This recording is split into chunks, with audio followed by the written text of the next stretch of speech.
Ada suatu pepatah mengatakan kalau keberhasilan pertama adalah keberhasilan paling indah dan yang paling diingat dalam hidup seseorang. Mungkin itu adalah suatu penggambaran yang paling tepat tentang Robin pertama Batman, yaitu adalah Dick Grayson.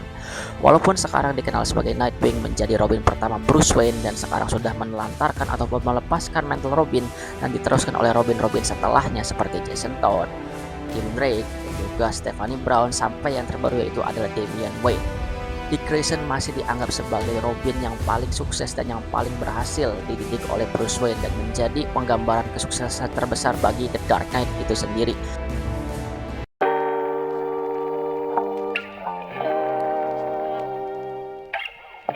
Asal-usul dan juga pemicu lahirnya Robin. Dick Grayson lahir dari keluarga akrobat yang terkenal yaitu The Flying Grayson. Sejak kecil ia hidup di lingkungan sirkus, dilatih menjadi seorang akrobat yang berbakat. Kemampuannya dalam melompat, menjaga keseimbangan tubuh yang hebat, dan juga refleksnya yang membuatnya menjadi salah satu manusia paling atletis di DC Universe. Namun, di suatu kejadian yang menghancurkan Dick Grayson di suatu malam, yang dimana di suatu pertunjukan yang menampilkan The Flying Grayson, ada seorang mafia yang bernama Tony Zuko yang menyabotase pertunjukan tersebut, yang mengakibatkan kedua orang tua Dick Grayson meninggal di tempat. Bruce Wayne yang melihat kejadian tersebut melihat bayangan dirinya di saat dia kehilangan kedua orang tuanya di Crime Alley.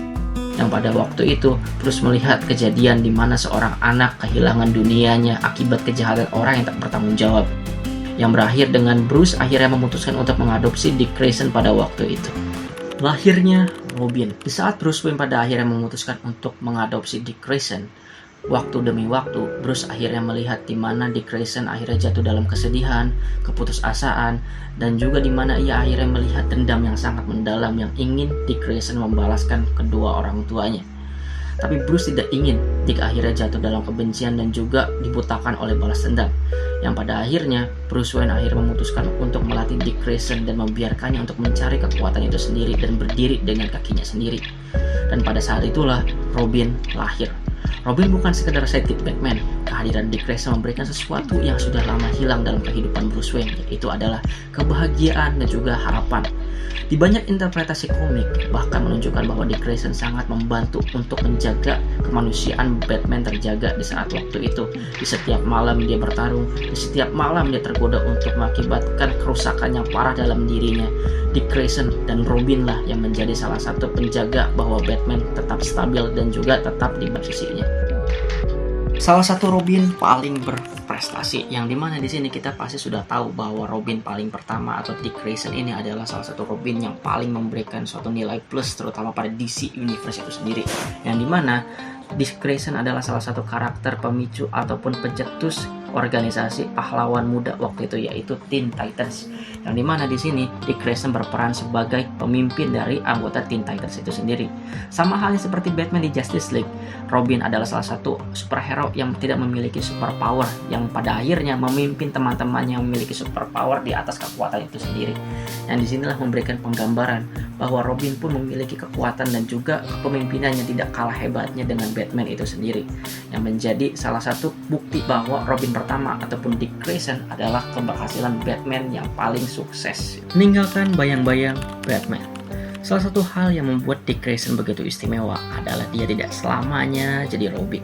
Saat dewasa, ia menciptakan identitas baru yang dimana dia menentukan jalannya sendiri, menentukan identitas superhero-nya dan juga kode etiknya sendiri, yaitu sebagai Nightwing. Keputusan ini menandakan bahwa Dick Grayson tidak dikenal sebagai partner Batman dan juga bayang-bayangnya selalu mengikuti Batman dimanapun, tapi ia berdiri sendiri, memutuskan keputusannya dan juga berdiri sebagai Nightwing. Pernah menjadi Batman. Dalam beberapa cerita DC, kita tahu kalau Bruce Wayne pernah menghilang, pernah dianggap meninggal. Nah, salah satu karakter yang paling sering dianggap menjadi penerus Batman paling pantas yang pasti itu adalah Dick Grayson. Menariknya banyak orang di DC Universe menganggap Dick adalah penerus Batman terbaik, yang dimana di sini ia memiliki kemampuan bertarung, kepemimpinan, dan juga skill detektif yang hampir mumpuni dan hampir sama hebatnya dengan Batman itu sendiri. Jadi pertimbangan bahwa Dick Grayson menjadi salah satu penerus Batman yang paling terbaik setelah Bruce Wayne itu sendiri. Pada akhirnya Dick Grayson bukan hanya seorang karakter pendamping, bukan hanya seorang sidekick, dan bukan hanya seorang bayang-bayang Batman. Tapi di sini dia membuktikan kalau dia bisa memilih jalannya sendiri, memilih metodenya sendiri untuk menyelamatkan banyak orang. Batman mengakui hal tersebut, yang dimana Batman pernah mengatakan kalau Batman lah yang harus seperti Nightwing dan bukan Nightwing yang harus seperti Batman. I don't want Nightwing to become Batman. I need Batman to be more like Nightwing. Batman mengakui metode Nightwing yang menyelamatkan banyak orang tanpa harus mengorbankan kemanusiaannya dan menjaga harapan itu tetap ada. With courage and kindness, I see it clearly now. Yang di sini menjadi salah satu kebanggaan Batman dan juga keberhasilan yang selalu dia ingat, yang dimana itu adalah Robin pertama, yaitu Dick Grayson. That Nightwing is the better version of what Batman was meant to be. That because of Dick Grayson, Bruce Wayne became a better man.